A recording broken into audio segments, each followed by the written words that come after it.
आहे. सरकारी कर्मचाऱ्यांना टाइम ड्युटी आहे, तशी मला शेतकरी बाप्पाला आहे की नाही? जेव्हा लाईट येईल तेव्हा शेताकडे धावत जावं लागतं, जेव्हा पाऊस येईल तेव्हा पिकाकडे पाहावं लागतं. आणि घरचं टेन्शन काय कमी असतं का हो? तरी सुद्धा तो या जगाला पोषण्याचं काम करतो. आज आपल्या देशामध्ये क्रिकेट खेळाडूंना भारतरत्न सारखा पुरस्कार दिला जातो. माझा भारत देश कृषी प्रधान देश आहे की क्रिकेट प्रधान देश? मित्रांनो, शिवरायांच्या, शाहू महाराजांच्या काळात शेतकऱ्यांना बक्षीस दिला जात होता.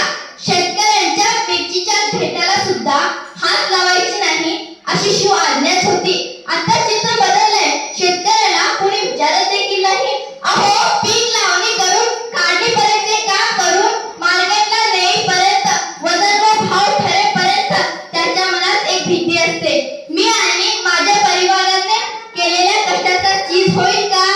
माझ्या मालाला योग्य भाव भेटेल का? जरी माझा बाप शेतकरी उभ्या जगाचा पोशिंदा असला तरी आज कृषीप्रधान देशात शेतकऱ्यावरच आत्महत्या करण्याची वेळ येते.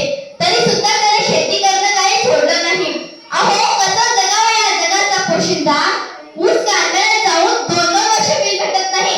किती वेळा तरी कारखान्याकडे चक्कर मारावे लागतात, मोर्चा करावे लागतात, तरी सुद्धा बिल वेळेवर भेटत नाही. आणि इतर पिकवलेल्या पिकांना योग्य भाव देखील मिळत नाही. आज मजुरांची मजुरी वाढली आहे.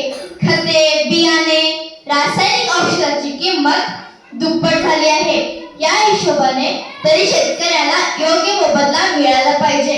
आज आपल्या देशामध्ये सध्या स्थितीमध्ये व्यावसायिकांचे कोट्यवधी रुपये कर्ज माफी केली जाते आणि शेतकऱ्यांच्या कर्जाचा विषय आला की समिती नेमली जाते आणि अटीतटी नियम लावले जातात. शेतकऱ्यांना कर्जमाफी मिळावी म्हणून आंदोलन करावे लागते, मोर्चा करावा लागतो, तरी सुद्धा शेतकऱ्यांना कर्जमाफी मिळत नाही.